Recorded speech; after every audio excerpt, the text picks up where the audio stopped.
Hi నమస్తే, నేను మీ journalist రెహమాన్ని. YS Jagan ఇటీవల కాలంలో పర్యటనల జోరు పెంచేశారు. సో వైఎస్ జగన్ పర్యటన అంటేనే వైఎస్ఆర్ కాంగ్రెస్ పార్టీ ఎలాంటి ప్రయత్నాలు ఎలాంటి సన్నాహాలు చేస్తుందో లేదో తెలియదు, కానీ కూటమి ప్రభుత్వం మాత్రం ఎక్కడికక్కడ నిలువరించే ప్రయత్నాలకు మాత్రం శ్రీకారం చుట్టేస్తుంది. సో ఒక విషయం అర్థం కావట్లేదు కూటమి ప్రభుత్వానికి, జగన్ అంటే జనం అనే విషయాన్ని మర్చిపోతున్నట్టున్నారో ఏంటో. జగన్ను ఎంతగా నిలువరించాలనుకుంటే అది జగన్నే కాదు, జగన్కు వచ్చే పర్యటనలకు వచ్చే జనాన్ని మీరు ఎంతగా నియంత్రించాలనుకుంటే అంతగా జనం పెద్ద ఎత్తున వెల్లువెత్తుతారనే వాస్తవాన్ని మర్చిపోతున్నట్టున్నారు. సో జగన్ విషయంలో ప్రతిసారి ఇదే రుజువవుతుంది. ఈ మధ్యకాలంలో ముఖ్యంగా కూటమి ప్రభుత్వం అధికారంలోకి వచ్చిన 24 నెలలు దాటేసింది. ఈ 24 నెలల కాలంలో పెద్ద ఎత్తున జగన్ ఎక్కడికక్కడ పర్యటనలు చేస్తున్నారు. అది క్షేత్రస్థాయి సమస్యలు కావచ్చు, పరామర్శ యాత్రలు కావచ్చు. ఇప్పుడు కొత్తగా పరామర్శ యాత్రల పెరేడ్లా అంటూ తెలుగుదేశం అనుకూల మీడియా వ్యంగ్యాస్త్రాలు సంధిస్తోంది. అవును, నిజమే. మరి జగన్ పర్యటన అంటే పెరేడ్లను తలపిస్తున్నాయి. ఎందుకంటే జగన్ వస్తున్నాడంటే జనం పెద్ద ఎత్తున తరలి వస్తున్నారు. ఇది జగన్ను చూడడానికి వచ్చే జనమే అనుకుంటే పొరపాటే. క్షేత్రస్థాయిలో ముఖ్యంగా 26 నెలల కూటమి ప్రభుత్వంపై ఉన్నటువంటి వ్యతిరేకత, వివిధ రంగాల్లో వివిధ దశల్లో ఉన్నటువంటి అసంతృప్తి దీనికి ఉదాహరణ. ప్రజల్లో ఏ స్థాయిలో వ్యతిరేకత ఉంది, ప్రజల్లో ఏ స్థాయిలో అసంతృప్తి ఉంది, ప్రజల్లో ఏ స్థాయిలో ప్రజలు నైరాశ్యంలో ఉన్నారు కూటమి ప్రభుత్వ విధానాల పట్ల అనేది ఇక్కడ జగన్ సభలకు, జగన్ పర్యటనలకు వెల్లువస్తున్నటువంటి జనం చూస్తే అర్థమవుతుంది. కేవలం జగన్ను చూడడానికి మాత్రమే వస్తున్నారనుకుంటే అది పొరపాటే. అందుకే జగన్ సభలకు జనాన్ని ఎంతగా నియంత్రించాలనుకుంటే అంతగా జనం వెల్లువెత్తుతారు. ప్రస్తుతం ప్రతి పర్యటనలోనూ ఇదే కనిపిస్తోంది. నిన్న తాజాగా కర్నూలు పర్యటన కావచ్చు, అంతకుముందు దేవరపల్లి పర్యటన కావచ్చు, అంతకుముందు ఉత్తరాంధ్ర పర్యటన కావచ్చు, అంతకుముందు భీమవరం పర్యటన కావచ్చు, అంతకంటే ముందు పులివెందుల పర్యటన కావచ్చు, అంతకంటే ముందు గుంటూరు మిర్చి యార్డు రైతుల సందర్శన కావచ్చు, పొగాకు రైతుల క్షేత్రస్థాయి సమస్యను తెలుసుకోవడానికి కావచ్చు, ఆక్వా రైతుల పర్యటన కావచ్చు. సో పర్యటన ఏదేమైనప్పటికీ, ప్రాంతం ఏదేమైనప్పటికీ జనం మాత్రం వెల్లువలా తరలి వస్తున్నారు, జగన్ వస్తున్నారని తెలిసి. సో ఓవరాల్గా ఉత్తరాంధ్ర పర్యటన సిదిరి అప్పలరాజును పరామర్శించడానికి వెళ్ళారు. పెద్ద ఎత్తున జనం తరలి వచ్చారు. ఆ జన సునామీ తలపించింది. జన సునామీ వెల్లువలో ఆ హోరెత్తినటువంటి జనాన్ని తట్టుకుని ముందుకు వెళ్ళలేక కనీసం పరామర్శ కూడా ఆగిపోయినటువంటి పరిస్థితి. సో అంతలా జనం ఎగబడ్డారు జగన్ను చూడడానికి, జగన్ పర్యటనకు నీరాజనం పలకడానికి. భీమవరం ఆక్వా రైతుల సందర్శనలో కూడా అదే కనిపించింది. దేవరపల్లి పొగాకు రైతుల సమస్యని అడ్రస్ చేయడానికి వైఎస్ జగన్ వచ్చినప్పుడు ఏ విధంగా జనం కేవలం 2 కిలోమీటర్ల దూరాన్ని ఛేదించడానికి 2.5 గంటలు పట్టిందంటే పరిస్థితి ఎలా ఉందో అర్థం చేసుకోవచ్చు. ఇదేదో రాయలసీమలోనో లేదా జగన్కు పట్టున్నటువంటి కడప ప్రాంతంలోనో జరిగిందనుకుంటే పొరపాటే. ఎక్కడైనా సరే ఇదే పరిస్థితి. వాస్తవానికి ఉమ్మడి ఉభయ గోదావరి జిల్లాలు జనసేనకు పట్టున్నటువంటి ప్రాంతం, కూటమికి పట్టున్నటువంటి ప్రాంతం.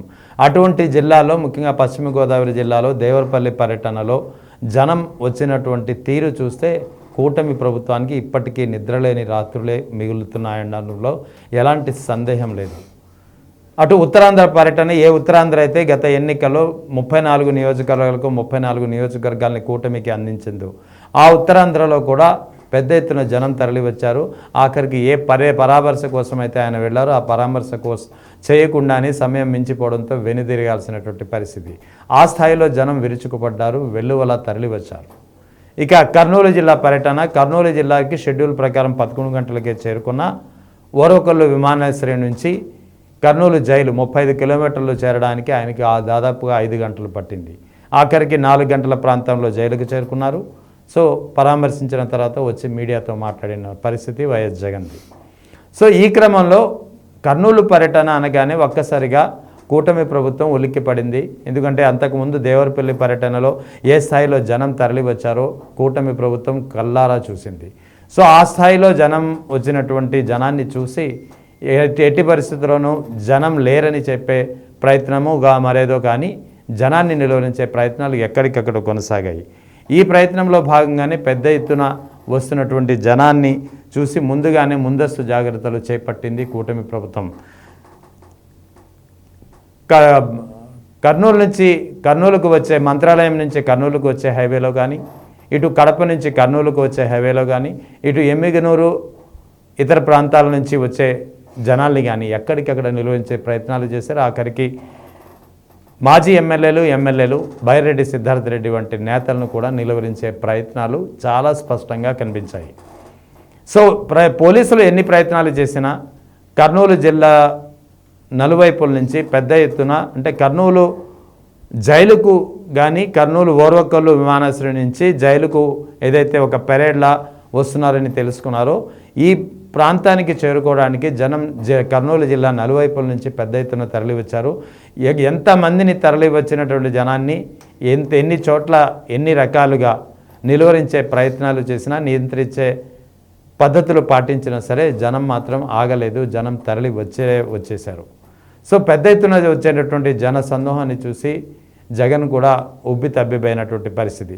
సో ఓవరాల్గా ఇక్కడ ఒక విషయం మాత్రం చాలా స్పష్టంగా అర్థమవుతుంది. జగన్ పర్యటనలకు మీరు ఎంతగా జనాన్ని నిలువరించాలనుకుంటే అంతగా జనం పోటెత్తుతారు. ఇది ఏదో కర్నూలు జిల్లాలో ఒక్కటిగా మాత్రమే కనిపించడం లేదు. దేవరపల్లి పర్యటనలో అదే జరిగింది, భీమవరం పర్యటనలో అదే జరిగింది, ఉత్తరాంధ్ర పర్యటనలో అదే జరిగింది, గుంటూరు పర్యటనలో అదే జరిగింది, నెల్లూరు పర్యటనలో కూడా అదే కనిపించినటువంటి వాస్తవం. సో ఎక్కడికక్కడ జనం తరలి వస్తున్నారు. ఇటు వైఎస్ఆర్ కాంగ్రెస్ పార్టీ కూడా పెద్ద ఎత్తున బూస్ట్గా మారుతుంది. వైఎస్ఆర్ కాంగ్రెస్ పార్టీ శ్రేణులకు ఏ స్థాయిలో జనం నీరాజనాలు పలుకుతున్నారో అనేది చూసి. సో జగన్ కూడా ఈ పరామర్శ యాత్రల పరేడ్లా అని అందుకే టీడీపీ అనుకూల మీడియా వ్యంగ్యాస్త్రాలు సంధిస్తోంది. కానీ నిజం మాత్రం అదే. జగన్ పర్యటన నిజంగానే ఎక్కడ తలపెట్టినా, ఎప్పుడు తలపెట్టినా జగన్ ప్రతి పర్యటన ఒక పరేడ్ లాగే ఉంటుంది. జగన్ ప్రతి పర్యటన ఒక జన నీరాజనానికి, ఒక జన ప్రవాహానికి కేర్ ఆఫ్ అడ్రస్గా మారుతుంది. అందుకే జగన్ అంటే జనం అనే మాట ప్రతిసారి రుజువవుతుంది, ప్రతి సందర్భంలో నిజమవుతుంది. సో పెద్ద ఎత్తున తరలి వస్తున్నటువంటి జనాన్ని నిలువరించలేక, పెద్ద ఎత్తున జగన్కు జేజేలు పలుకుతున్నటువంటి జనాల్ని అడ్డుకోట వేయలేక కూటమి ప్రభుత్వం కానీ, పోలీసులు కానీ ఎన్ని తంటాలు పడుతున్నారో అందరూ చూస్తున్నారు. సో ఎన్ని రకాలుగా ఎన్ని ప్రయత్నాలు చేసినా, నిలువరించే ప్రయత్నాలు చేసినా జగన్ పర్యటనలకు తరలి వస్తున్నటువంటి జనప్రవాహం మాత్రం ఆగడం లేదనేది సుస్పష్టం. దీనికి సంబంధించినటువంటి కొన్ని వివరాలు మీ ముందుంచే ప్రయత్నం చేస్తున్నాను. ముఖ్యంగా మంత్రాలయం నుంచి కర్నూలు వెళ్తున్నటువంటి వారిని నందవరం వద్ద ఉన్నటువంటి టోల్గేట్ వద్ద అడ్డుకున్నారు. ఆ తర్వాత ఎమ్మిగనూరు శివారు ప్రాంతంలో మంత్రాలయం ఎమ్మెల్యే బాల్య నాగిరెడ్డిని, ఆదోని మాజీ ఎమ్మెల్యే సాయి ప్రతాప్ రెడ్డి, ఎమ్మిగనూరు వైసీపీ సమన్వయకర్త ఎర్రకోట రాజీవ్ రెడ్డిని కూడా అడ్డుకునే ప్రయత్నం చేశారు. బైరెడ్డి సిద్ధార్థ రెడ్డి, గంగుల బ్రిజేందర్ రెడ్డి వంటి నాయకుల్ని కూడా ఎక్కడికక్కడ పోలీసులు అడ్డుకున్నారు. సో నాయకుల్ని అడ్డుకున్నా సరే కార్యకర్తలు మాత్రం ఆగే పరిస్థితి కనిపించలేదు. ఎన్ని విధాలుగా అడ్డుకున్నా ఏదో ఒక మార్గంలో జగన్ పర్యటనకు తరలి వచ్చేశారు. సో పెద్ద ఎత్తున జనస్పందన కనిపించింది. కర్నూలు పర్యటన మరోసారి ఒక పర్యటన తలపించింది. ఏదైతే టీడీపీ అనుకూల మీడియా వ్యంగ్యాస్త్రాలు సంధిస్తుందో జగన్ పరామర్శల పెరేడ్లా అంటూ నిజంగానే అది పెరేడ్లాగే కొనసాగినటువంటి పరిస్థితి. అటు వైఎస్ఆర్ కాంగ్రెస్ పార్టీ అధినేత వైఎస్ జగన్ కూడా ఉన్నటువంటి ఏ చిన్న అవకాశాన్ని వదులుకోవడం లేదు. ఇక్కడ కేవలం ఒక పరామర్శ యాత్రగా చూడకూడదు. ఎందుకంటే ఈ పరామర్శ యాత్రకు వచ్చే జనాలు జగన్కు పలు సమస్యలపై విజ్ఞప్తులు కూడా అందిస్తున్నటువంటి పరిస్థితి. ఎందుకంటే సుగాలి ప్రీతి తల్లి పార్వతి కూడా జగన్ను కలుసుకున్నారు. తనకు జరిగినటువంటి అన్యాయాన్ని ఏకరువు పెట్టినటువంటి పరిస్థితి. డిఎస్సి బాధితులు కూడా ఇదే కర్నూలు పర్యటనలో జగన్ను కలుసుకున్నారు. తమకు జరిగిన అన్యాయం గురించి గోడు వెళ్ళబోసుకున్నటువంటి పరిస్థితి. సో ఓవరాల్గా జగన్ పర్యటన ఎక్కడికి వెళ్ళినా, అది సందర్భం ఏదైనా, అది పరామర్శ అయినా లేకపోతే మరే ఇతర సమస్యపై అడ్రస్ చేసే పర్యటన అయినా సరే, జనంలో ఉన్నటువంటి అసంతృప్తి, ఏ సమస్యలపై అయితే జనం బాధపడుతున్నారో, ప్రజలు సమస్యలు ఎదుర్కొంటున్నారో, ఇక్కట్లు పడుతున్నారో ఆ సమస్యలను జగన్కు తెలుపుకోవడానికి ఆసక్తి కనబరుస్తున్నటువంటి పరిస్థితి కళ్ళారా కనిపిస్తోంది ప్రతి సందర్భంలోనూ. సో ఓవరాల్గా కూటమి ప్రభుత్వం ఎన్ని రకాలుగా జగన్ పర్యటనను నిలువరించే ప్రయత్నాలు చేసినా జగన్ పర్యటనలకు జనం మాత్రం పెద్ద ఎత్తున తరలి వస్తూనే ఉన్నారు. కూటమి ప్రభుత్వానికి ఇది ముచ్చెమటలు పట్టిస్తూనే ఉంది.